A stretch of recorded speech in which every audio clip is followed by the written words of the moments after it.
আমার নাম নুরুজ্জামান নূর, সবাই আমাকে নুনু ভাই বলে ডাকে। জি ধন্যবাদ নুনু ভাই। দর্শক আপনারা এই মুহূর্তে জানতে পারলেন আসন্ন চাকসু নির্বাচনে নুনু দাঁড়িয়ে গেছে এবং তুই আমাকে চিনোস? তুই আমার ক্ষমতা সম্বন্ধে জানোস? মাথা কিন্তু গরম হয়ে যেতেছে কিন্তু। দর্শক আপনারা এই মুহূর্তে দেখতে পাচ্ছেন নুনু গরম হয়ে গেছে এবং এই তোকে নগদ ভরে দেবো কিন্তু। দর্শক নুনু আমাকে ভরে দিতে চাচ্ছে। হ্যালো ভাই। হ্যাঁ, কি হয়েছে? ভাই সাংবাদিক তো উল্টা পাল্টা নিউজ করতেছে, বলছে নুনু দাঁড়ায় গেছে। কার নুনু দাঁড়ায় গিয়েছে? আরে আমি যে চাকসু নির্বাচনে দাঁড়াইছি এই নিউজটাই। ও, তোমার নাম তো নুনু। হ্যাঁ ভাই, আমাকে ভুলে গেলেন? আচ্ছা নুনু, তুমি উত্তেজিত হয় না, আমি বিষয়টা দেখছি। এই গাড় মেরেছে রে। ভাই কি হয়েছে? আরে নুনু দাঁড়ায় গিয়েছে। কই ভাই দেখি।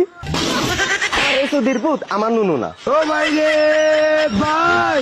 কিন্তু ভাই আমি তো আন্ডারে বসছি, কার নুনু দাঁড়াইছে? আরে আমার ছোট ভাই নুরুজ্জামান নূর ভিপি পদে দাঁড়াইছে। ও ভাই, তাহলে তো বিশাল গ্যাঞ্জাম লাগে যাবো। নুনুরে কন্ট্রোল করেন। ও, আসলে নুনুরে কন্ট্রোল করতে হবে, না হলে বিশাল ঝামেলা হয়ে যাবে না। ভাই নুনুরে আমি চিনি, নুনুরে কন্ট্রোল করা অসম্ভব। চল, নুনুর সাথে দেখা করতে হবে, না হলে বিশাল গ্যাঞ্জাম বেঁধে যাবে।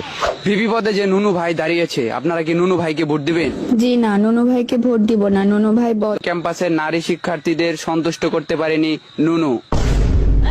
ভাই, নুনু ভাই আমাদের মেরে ফেলবে, সব উল্টাপাল্টা নিউজ করেন না। দর্শক আপনারা দেখতে পাচ্ছেন ক্যাম্পাসের নারী শিক্ষার্থীরা নুনু দেখে অনেক ভয় পায়। ভাই, নুনু ভাইয়ের অনেক ক্ষমতা, আমরা নুনু ভাইকে ভোট দিব, এটা নিউজ করেন। দর্শক আপনারা শুনতে পাচ্ছেন ক্যাম্পাসের নারী শিক্ষার্থীরা নুনুর ক্ষমতা দেখে সন্তুষ্ট।